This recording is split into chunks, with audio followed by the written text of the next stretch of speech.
नमस्कार साथियों, स्वागत है आपका मेरे यूट्यूब चैनल आकांक्षा डीआर में। इस बेहद खास सीरीज में बात करते हैं करंट अफेयर्स की, साथ ही साथ करते हैं उनका एनालिसिस अर्थात विश्लेषण। तो यदि आप मेरे चैनल पर नए हैं तो चैनल को लाइक करिए, सब्सक्राइब करिए, कमेंट करिए, आप लोगों के साथ शेयर कीजिए और हाँ, बेल आइकन जरूर प्रेस कर लीजिए जिससे मेरे द्वारा अपलोड किए वीडियोज़ की नोटिफिकेशन आप तक पहुँच सकें और आप मेरी वीडियो को सबसे पहले देख पाएँ। यदि आप मेरे चैनल पुराने हैं तो इसे अपने दोस्तों के साथ, पड़ोसियों के साथ, अपने रिश्तेदारों के साथ शेयर करते रहिए जिससे ये मेरा डिजिटल प्लेटफॉर्म ग्रोथ कर सके और सभी को इसका लाभ मिल सके। तो आइए सबसे पहले देखते हैं आज के प्रमुख करंट अफेयर्स के बारे में, बाद में करेंगे उनका एनालिसिस। अफगानों के खिलाफ कई लड़ाई जीतने वाले सिख योद्धा हरि सिंह नलवा के बारे में आज हम बात करेंगे। साथ ही साथ एक बहुत ही खलबली मची हुई इस समय देश में, क्योंकि भूमि अर्जन, पुनर्वास एवं पुनर्स्थापना में उचित प्रतिकार और पारदर्शिता अधिकार हरियाणा संशोधन विधेयक 2021 अर्थात right of fair compensation and transparency in land acquisition, rehabilitation and resettlement Haryana amendment bill 2021 Haryana विधानसभा द्वारा पारित कर दिया गया है। उसके पारित होने के साथ देश में एक नई चर्चा शुरू हो गई, उसके बारे में बताएंगे आपको। साथ ही साथ हम बात करेंगे मालदीव सरकार द्वारा ग्रेटर माले कनेक्टिविटी प्रोजेक्ट के बारे में, जो उनके निर्माण के लिए आधिकारिक तौर पर मुंबई स्थित एक कंपनी है अफकान्स, उसके साथ एक समझौते पर हस्ताक्षर किए गए हैं। तो आपको ये नाम याद रखना पड़ेगा, जो ग्रेटर माले कनेक्टिविटी प्रोजेक्ट है उसमें कौन सी कंपनी इन्वॉल्व वो है, अफकान्स। इसके अलावा जो क्वाड है अर्थात चतुर्पक्षीय सुरक्षा वार्ता समूह के 4 सदस्य जो राष्ट्र हैं वो कौन कौन से हैं, भारत है, यूएसए है, जापान, ऑस्ट्रेलिया है कि नौसेनाएं मालाबार युद्ध अभ्यास के 25वें संस्करण में भाग ले रही हैं। तो ये क्वाड में जो युद्ध अभ्यास किया उसका नाम क्या है, मालाबार युद्ध अभ्यास। यह नौसेना युद्ध अभ्यास प्रशांत महासागर में गुआम के तट पर 26 अगस्त से शुरू हो चुका है। Statue of unity area development authority अर्थात SOUADA के अंतर्गत आने वाले पूरे क्षेत्र का मानचित्र करने की दिशा में गुजरात सरकार द्वारा पहले महत्वपूर्ण कदम के तौर पर ड्रोन आधारित aerial light detection and ranging अर्थात लिडार तकनीक और फोटोमेट्रिक तकनीक का उपयोग किया जा रहा है। साथ ही साथ हम बात करेंगे किलाउआ हवाई द्वीप के बारे में। आइए सबसे पहले देखते हैं उन टॉपिक्स का जो जीएस पेपर 1 से लिंक ये तो हैं यूपीएससी, स्टेट पीएससी से इंपॉर्टेंट टॉपिक्स के बारे में। फिर भी अगर आप डेली जो वनडे एग्जाम देते हैं, कोई अन्य एग्जाम देते हैं, उनमें मैं किस किस विषय से इसके टॉपिक आएगा और क्यों आएगा उसका मैं आपको यहाँ पे एनालिसिस बताऊंगा। और आपसे उम्मीद करता हूँ आप कुछ अच्छे से सुनिए और अपने नोट्स बनाते रहिए, जिससे आप कहीं ना कहीं एग्जाम में आपको एक क्वेश्चन जरूर मिलेंगे, जिससे आपको हेल्प मिलेगी अपने सिलेक्शन में।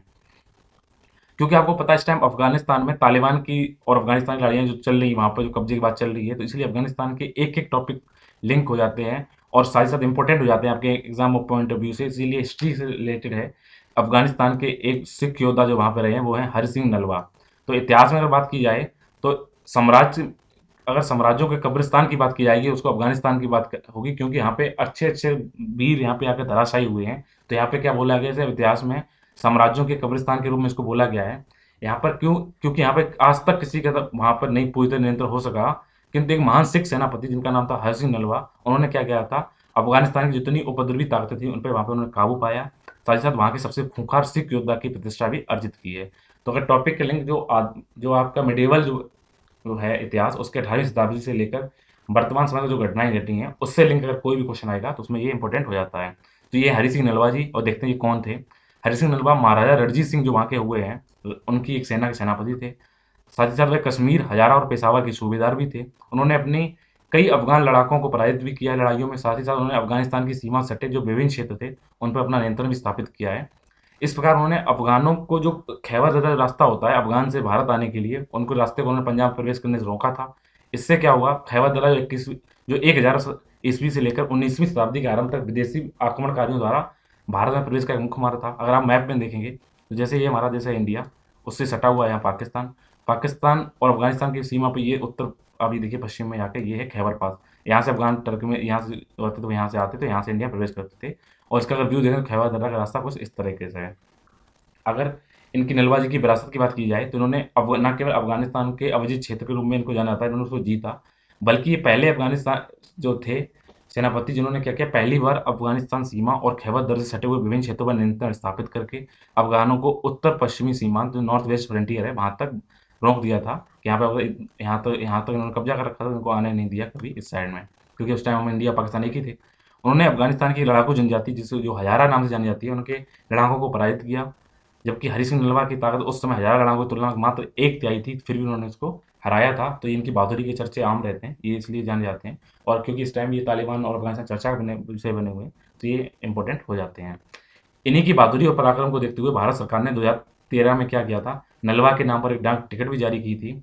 अगर आज देखें कि भारत अफ़गानों के खिलाफ इन विजयों का भारत के लिए महत्व क्या था, तो इतिहासकारों का ऐसा मानना है कि यदि महाराजा रणजीत सिंह और उनके सेनापति हरि सिंह नलवा पेशावर और उत्तर-पश्चिम सीमांत जो कि अब पाकिस्तान का हिस्सा हैं, उनको ना जीता होता, तो आज क्या हो सकता था कि ये क्षेत्र आज अफ़गानिस्तान का हिस्सा होता और तब पंजाब और दिल्ली तक क्या होता, अफ़गान आक्रमण करते, यहाँ पे अपना कब्ज़ा करते और वहाँ तो रुकते नहीं।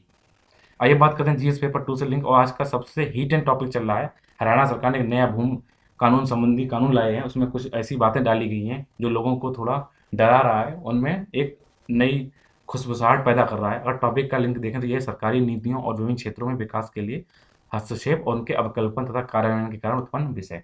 तो इससे कोई टॉपिक आएगा तो उसमें ये आ सकता है कि किस राज्य की सरकार ने कौन सा बिल लाया, उसमें थोड़ा पूछ सकते हैं आपसे।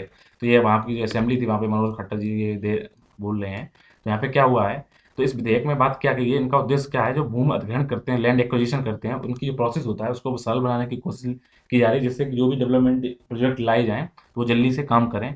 लेकिन हाँ, ऐसा इसमें ये बोला जा रहा है कि केवल ये जो प्रोजेक्ट लाया गया है इन्होंने बिल, ये क्या है, ये किसान का विरोधी है। साथ ही साथ ये क्रोनी कैपिटलिज़्म यानी कि जो गलत तरीके जो रुपए हासिल करने का तरीका है उसको बढ़ावा देती है, इसलिए इसकी आलोचना की जा रही है।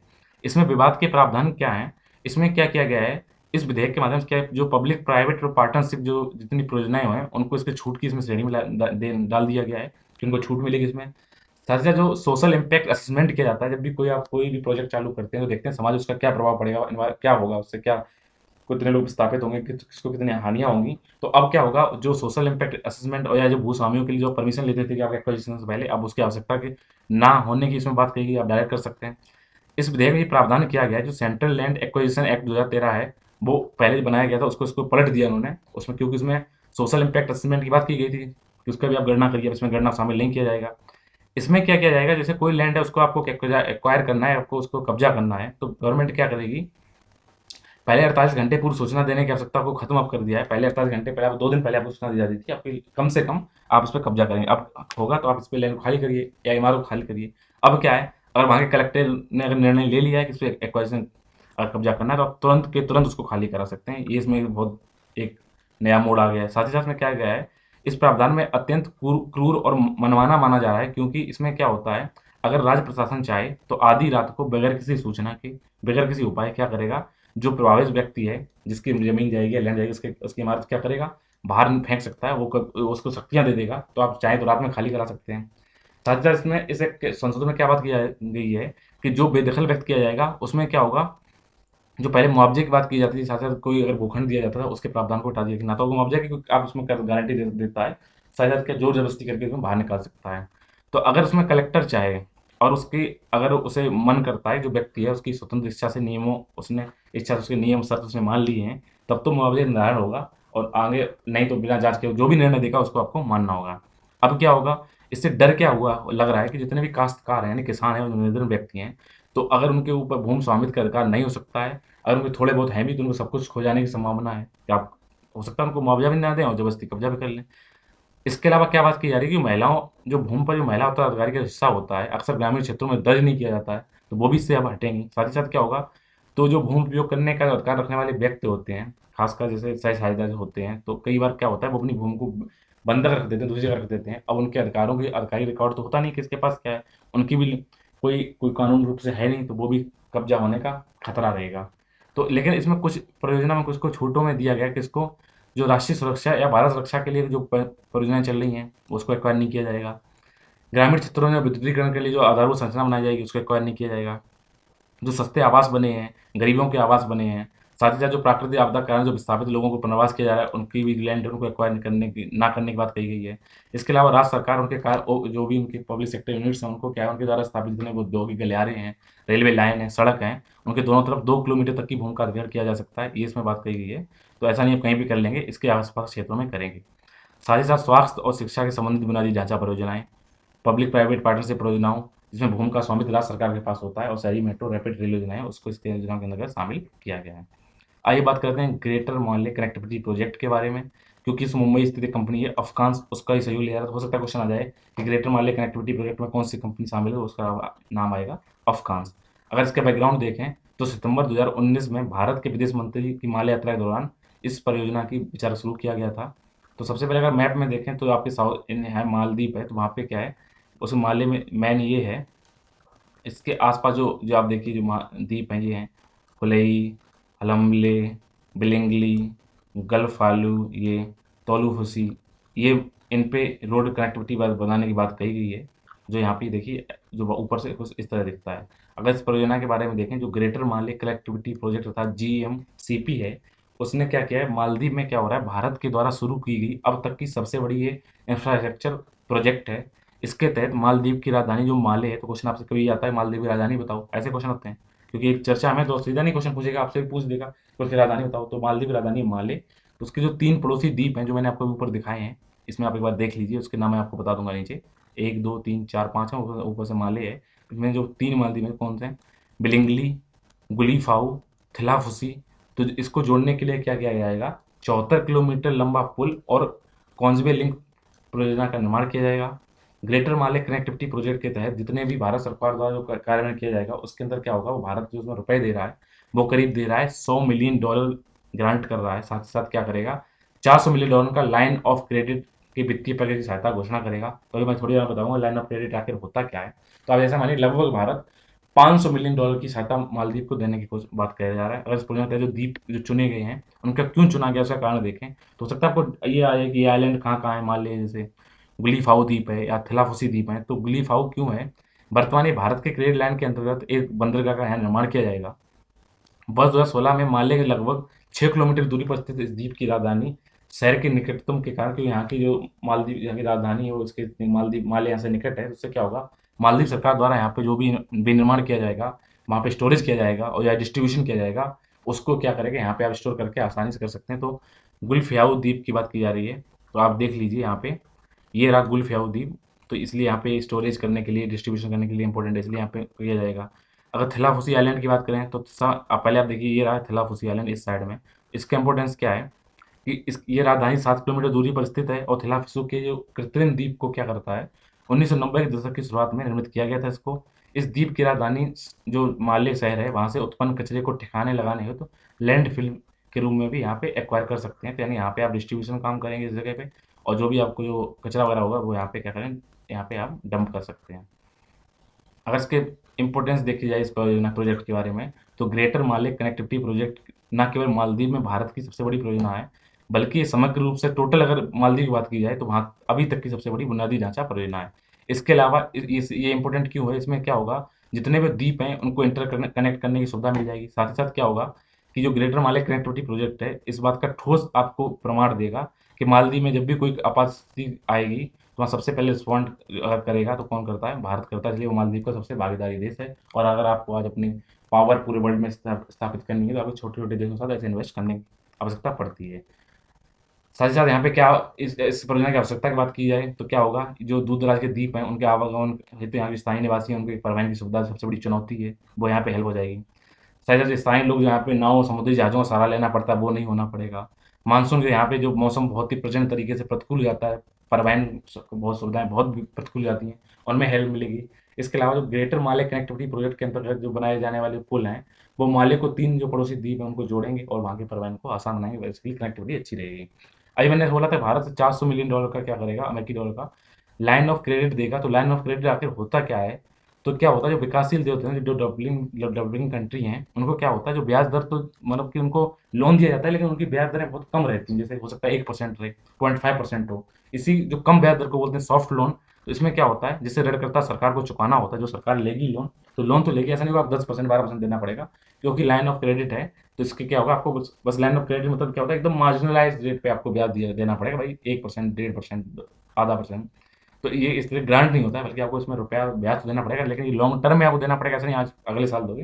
ये लंबे समय के लिए होता है और 10-20 साल का सस्ता होता है, इसलिए ये इंपॉर्टेंट हो जाता है।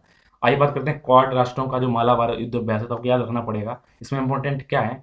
सबसे पहले आपको देखना पड़ेगा क्वाड, जो इसमें क्वाड मतलब होता है चार, तो इसमें 4 स्टेट कौन कौन से हैं या राष्ट्र देश कौन कौन से हैं, और युद्ध अभ्यास करते हैं तो उसका नाम क्या है, तो नौसेना मतलब युद्ध अभ्यास किया उसका कौन सा है, मालाबार युद्ध अभ्यास का मालाबार तट पे किया जाता है। और इसमें 4 देश कौन से हैं, उनका फ्लैग ये रहा, इंडिया है, यूएसए है, सॉरी ब्रिटेन है, ये रहा आपका ये ब्रिटेन है, यूएसए, और यहाँ पे क्या है, जापान। 4 देश इसमें शामिल हैं, ऐसे याद रखिए। अगर आप फिगर देखेंगे तो इसका हो सकता है आपको विजिबल, आप कई बार होता है चीज़ें आपको पढ़ने से नहीं देखने से याद होती हैं, तो आप देखिए फ्लैग याद रख सकते हैं तो भी आपको याद बना रहेगा। तो इसमें मालाबार जो 4 देशों के बीच में किया जाता है, जो है Japan, Australia, Britain, sorry USA और भारत। मैं गलत बोल दिया था, तो यहाँ पे ये रहा आपका भारत, ये रहा आपका ऑस्ट्रेलिया, इधर आपका यूएसए, ये रहा जापान। 4 देश हैं, तो आप 4 देश याद रखिएगा। इसको ये 25वां संस्करण लिया जा रहा है। अगर टॉपिक का लिंक देखें तो द्विपक्षीय और क्षेत्रीय वैश्विक समूह और उनके भारत से क्या संबंध है और भारत के उनके हित पर क्या प्रभाव है, इससे कोई टॉपिक लिंक होगा तो इसमें ये बात आएगी, इस क्वेश्चन आ सकता है। अगर इसके अवलोकन की बात की जाए तो समुद्री नौसेना युद्ध अभ्यास की मालाबार जो श्रृंखला है, इसे वर्ष 1992 में भारत अमेरिका की नौसेनाओं के मध्य युद्ध अभ्यास के रूप में इसको मालाबार श्रृंखला को शुरू किया गया था। 2015 में इसमें जापान को भी शामिल किया गया था और बाद में त्रिपक्षीय सैन्य अभ्यास बन गया था। अब इसमें चौथा देश ऑस्ट्रेलिया भी शामिल हो रहा है। इसके अंदर आप क्वाड का याद रखिएगा, जापान है, भारत है, यूएसए और ऑस्ट्रेलिया है। इसमें क्या होता है, ये इनका इंपॉर्टेंस क्या है, ये क्या करते हैं, ये समूह क्या करते हैं, सभी राष्ट्र हैं, सदस्य राष्ट्र क्या होते हैं, ये लोकतांत्रिक राष्ट्र होने के साथ साथ क्या है, जो समुद्र में जितना व्यापार होता है चाहते हैं इसमें कोई बैरियर ना आए, कोई रुकावट ना आए, कहीं लड़ाई दंगे ना हो, शांति से होता रहे, सुरक्षा अच्छी से बनी रहे। अगर देखें क्वाड का विचार कहाँ से आया था, क्वाड का विचार सबसे पहले 2007 में जो जापान के प्रधानमंत्री हैं शिंजो आबे, उनके द्वारा प्रस्तावित किया गया था। हालांकि ऑस्ट्रेलिया समूह में सम्मिलित नहीं होने के कारण ये विचार आगे नहीं बढ़ सका था, लेकिन अब इसमें ऑस्ट्रेलिया शामिल हो गया, अब विचार ये आगे बढ़ रहा है।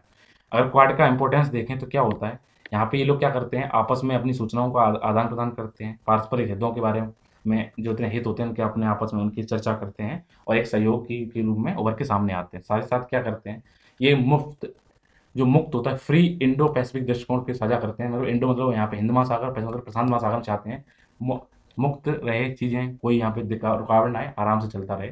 साथ ही साथ ये भारत, ऑस्ट्रेलिया, जापान और अमेरिका के मध्य जो वार्ताओं के एक मंच की तरह भी कार्य करता है कि आप आपस में बैठ के बातें भी कर लेते हैं इसके संदर्भ में। और साथ ही साथ इसमें होता है किसी विशेष संदर्भ नहीं लेना चाहिए कि आप किसी को घेरने की बात कर रहे हैं, बल्कि क्या करते हैं बेसिकली ये मंच प्रदान करता है आपस में बैठ के बातें करने के। लेकिन क्या होता है कि चाइना इसको अपने देखता है कि हमारे अगेंस्ट बनाया गया, तो उसको क्या डर है, उसको डर क्या होता है, जो बीजिंग है चाइना की राजधानी, वो क्या करते हैं, काफ़ी समय से वो क्या कर रहे हैं, भारत का प्रशांत क्षेत्र में जो ये लोकतांत्रिक देशों गठबंधन का वो लगातार विरोध कर रहा है, क्वाड का। साथ ही साथ इसे चाइना क्या है, ये एशिया नाटो चतुष्पक्षीय गठबंधन के रूप में देखता है। उसे लगता है कि इनका मेरिजन क्या है कि जो हमारा जो उत्थान हो रहा है चाइना का, उसको ये रोकने के लिए चारों देशों ने मिलकर बनाया हुआ है। विशेष रूप से भारतीय संसद में जापानी पीएम शिंजो आबे द्वारा दो सागरों के मिलन वाले संबोधन की बात की, इसमें जब उन्होंने बोला कि दो सागरों का मिलन है, प्रशांत और हिंद महासागर का, तो इसकी अवधारणा को नया बल मिला है। और साथ ही भारत के जो आर्थिक उदय है उसकी मान्यता को प्रदान करता है कि वो देश पूरे विश्व जो चौधरी हैं बड़े बड़े, उन्होंने आके हमसे हाथ मिलाया, तो इसका मतलब हम भी कहीं ना कहीं आगे आ रहे हैं।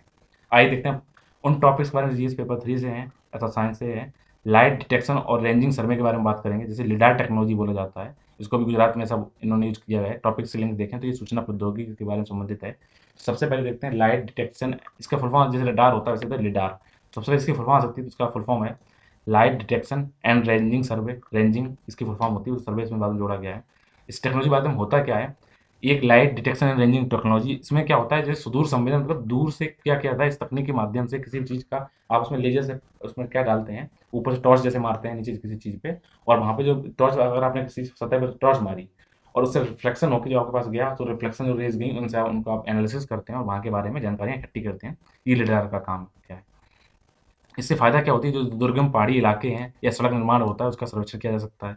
इसके अलावा क्या होता है, इसमें जो जो लाइट होती है वो क्या होता है, हवाई माध्यम से इसको ऊपर से आप टॉर्च डालते हैं हेलीकॉप्टर से, उसको टॉर्च जब रिफ्लेक्शन होती है उसके डाटा को आप एकत्रित कर लेते हैं, एनालिसिस करते हैं, जिससे क्या होता है जो जो हमारी अर्थ है उसका सटीक 3D आपको क्या सूचना मिलती है, त्रिविमीय मिलती है। साथ ही साथ क्या होता है, इनकी सतह की जितनी विशेषताएं होती हैं उनको एक साथ जानकारी करके आप एकत्रित कर सकते हैं।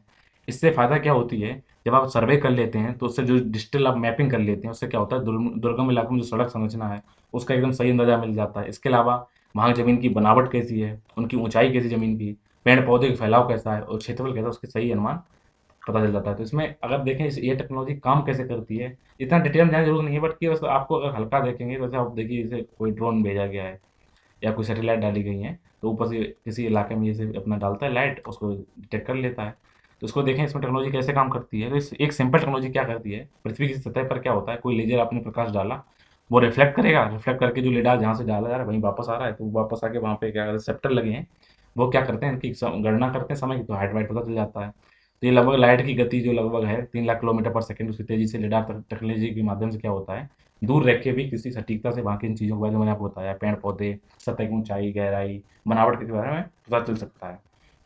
इसमें कौन कौन चीज़ें लगी होती हैं, एक लेजर लाइट लगी होती है, एक स्कैन करने के लिए स्कैनर लगा होता है, एक जीपीएस रिसीवर लगा होता है। साथ ही साथ क्या क्या होता है, जो लार्ज एरिया में जब भी क्या होता है, जब आपको डेटा कलेक्ट करना होता है तो आप लेडार का उपयोग करते हैं, हवाई जहाज या हेलीकॉप्टर का उपयोग करके इसको वहाँ से डाटा ले लिया जाता है इस तरीके से। आइए बात करते हैं क्लाउआ ज्वालामुखी के बारे में। तो क्लाउआ ज्वालामुखी ये अक्सर आपके पेपर में आ जाएगा, क्लाउ ज्वालामुखी कहाँ पे स्थित है, क्या चर्चा में, तो इसको आप याद रखिए। क्लाउ जो ज्वालामुखी वो हवाई द्वीप पर स्थित है, और अभी हाल ही में क्या है, एक सक्रिय ज्वालामुखी, ढाल ज्वालामुखी या सील ज्वालामुखी का एक रूप है, जिसमें ढाल जैसा गहराई है। ये आप देखिए, ऐसा गहरा सा है इस साइड से, और अंदर ज्वालामुखी उसमें धधक रहा है। ऐतिहासिक रूप से अगर बात की जाए तो ये हवाई द्वीप का निर्माण करने वाले 5 प्रमुख जो ज्वालामुखी हैं, उनमें सारदी ये सक्रिय ज्वालामुखी है। हाल ही में क्या हुआ, वैज्ञानिकों ने किलाउआ ज्वालामुखी में पुनः लावा के जो निकलने की बात को देखा, तो उसको चेतावनी दी है। वर्ष 1992 से लेकर अब तक जो किलाउआ ज्वालामुखी है, उसमें 34 बार ऐसे विस्फोट हो चुके हैं, लावा उद्गार हो चुका है। तो इस तरह होता है। तो आपको ये ध्यान रखना होगा हवाईन द्वीप कहाँ पे है, तो उसी हवाईन द्वीप के अंदर ही क्या है, किलाउआ ज्वालामुखी यहाँ पे है। तो आप देखिए, जब प्रशांत महासागर के आप पूर्व में जाएंगे तो एक तरफ यूएसए है, ऊपर से कनाडा है, इधर मैक्सिको सिटी है। तो इस तरह से उसके नॉर्थ पैसिफिक जाएंगे तो यहाँ पे ये है हवाई आइलैंड है। तो हवाई लैंड में होनोलुलु है, वहीं पर क्या है, हवाई, ये रहा हवाई होनोलुलु है, वहीं पर है किलाउआ ज्वालामुखी। तो ये क्वेश्चन आपसे आ सकता है। इसी के साथ आज के प्रमुख करंट अफेयर्स और उनका एनालिसिस कंप्लीट होता है। उम्मीद है मेरे द्वारा किए गए जो ये प्रयोग हैं वो आपको थोड़ा समझ में आ रहे होंगे। फिर भी अगर आपको कोई दिक्कत है तो आप मुझे कमेंट करके बताइए, उनको सॉल्व करने की कोशिश की जाएगी। अगर फिर भी कोई दिक्कत है तो अगले जब वीडियो मिलते हैं तब आप शिकायत कर लीजिएगा। जुड़े रहिए मेरे यूट्यूब चैनल आकांक्षा रियार के साथ। Thank you.